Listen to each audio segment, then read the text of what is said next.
Ayan, maganda namin ito mamaya ng konti. So ito ang ikasyam na Ariani Uno Lagahino, and mayroon naman tayong bagong kasama, si Ate Aisa. This time meron na tayong siguradong makikita ang buya kasi gumawa na sila ng ganito ilaw. Pababa na kami guys. Buti na lang pala at hindi low tide ngayon, so dito kami makakasakay sa mismong sa may hagdan ng sa may seawall. Malapit na kami kumalis ulit. So ang mga kasama namin ngayon is Kuya Vic, si Pasio, si Madam, si Unak, at si Ate Aisa. Napakaganda nga po pala ng panahon kahapon, kalmado ang dagat, walang hangin at wala ring ulan. Dahil hanggang matapos po kami hanggang makauwi ay eto, ganun pa rin ang kondisyon ng panahon. At para sa mga bago pa lamang pong nakapanood ng aming videos, kami po ay from Sorsogon. At ito po ang aming simpleng pamumuhay dito sa probinsya ng Sorsogon. Maraming salamat din po pala sa pag-follow. At syempre maraming salamat din po sa palaging nakaantabay at nanonood ng aming videos. So dito kami maglalaglag ng lambat guys. Malapit lang to sa may Butag Pier. Maglalaglag na sila ng lambat guys. At sabi ko wala tayong extra na ngayon sa Butag Pier kasi pupunto kami dito habang naghihintay na hatakin. Mangangawil kami guys. Gumawa na rin pala sila ng ilaw guys para sa buya. So para mabilis yung makita. Timpla tayo ng orange tang. Napakalamig ng tubig nito kasi 2 yelo ang nilagay namin dito. Haluin natin mabuti para hindi ganun katamis.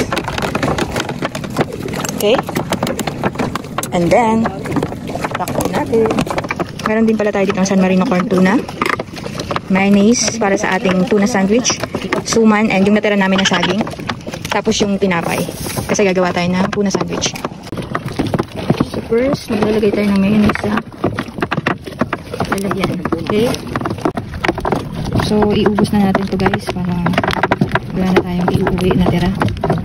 Magbilig lang kasi yan. And then, buksan na natin yung tuna. Mindful natin. Boom, panot. Napakabango.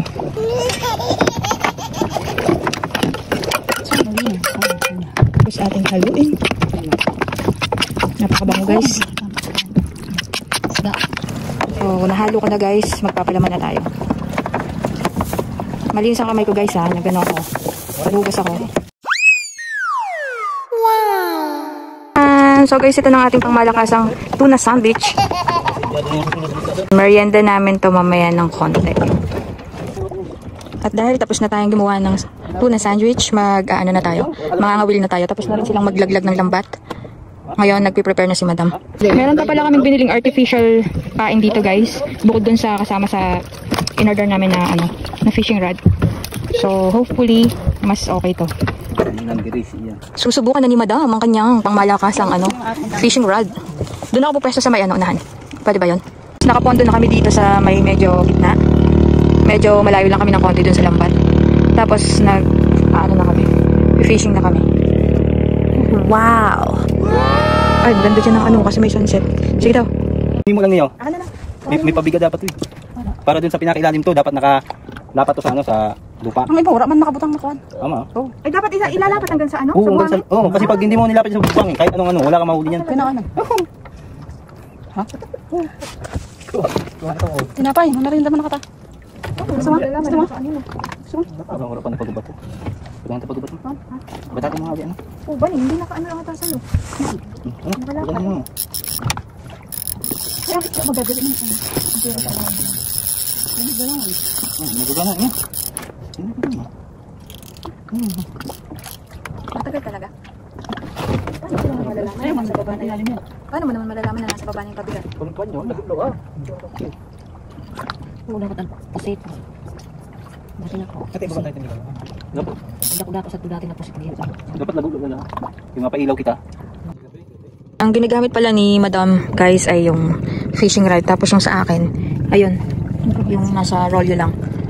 Tapos sila Kuya Vic, naghuhuli din sila dyan sa bandang dulo. Wala pa rin kaming nahuhuli guys.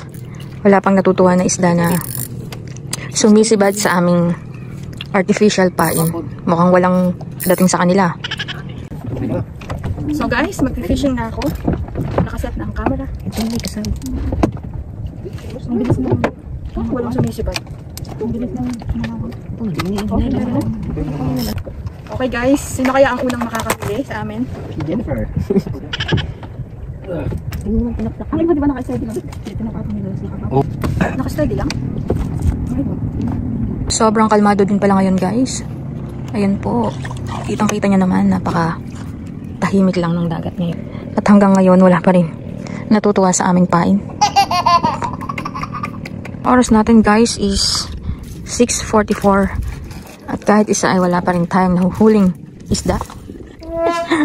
Kanya-kanya na ang ginagawa. Mayroong nakatutok ang flashlight. Tapos yung sa akin dito ko nilagay yung ilaw. Tapos mayroon din sila doon sa kabilang banda. Olats pa din. Malapit na kaming maghatak ng tawag dito ng lambat. Yun nga. So kahit walang huli, nakakalibang pa din. Kasi alam mo yun, press kong ano. Tingnan mo baka lalapit. May huling tayong isda. So yun nga, balik tayo sa aking sinasabi kanina.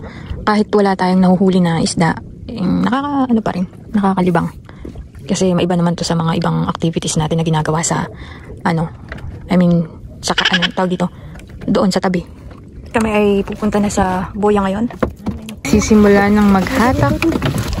Ay, uy, buraw. Ay, buraw guys. Oo, malaki-laki. Tambong. Okay po, mayroon ulit tayong tambong. Okay po, puro tambong po ang mahuli natin. Yan, ganyan ulit yung nahuli natin. Ano? Pitso? Pajam. Ano? Ano yan? Kanasi? Nanis, da ka sa? Meron na naman. Guys, meron ulit. Mas okay pa dito sa sa medyo malapit sa tabi kaysa dun sa laot. Lapit na tayo sa katotohanan guys. May hahabol pa ba? Oh no! Okay guys, pauwi na kami. Kahit pa paano, medyo, ayan. Libre na naman ang ulam natin guys. Mas okay pa pala dito sa medyo malapit. Sobrang kalma pala ngayon, no? Kitang-kita mo yung mga bahay. So paano po, hanggang sa muli, sana masaya ang araw nyo at huwag kalimutang umiti. Huwag kalimutang mag-like, share, comment, and follow!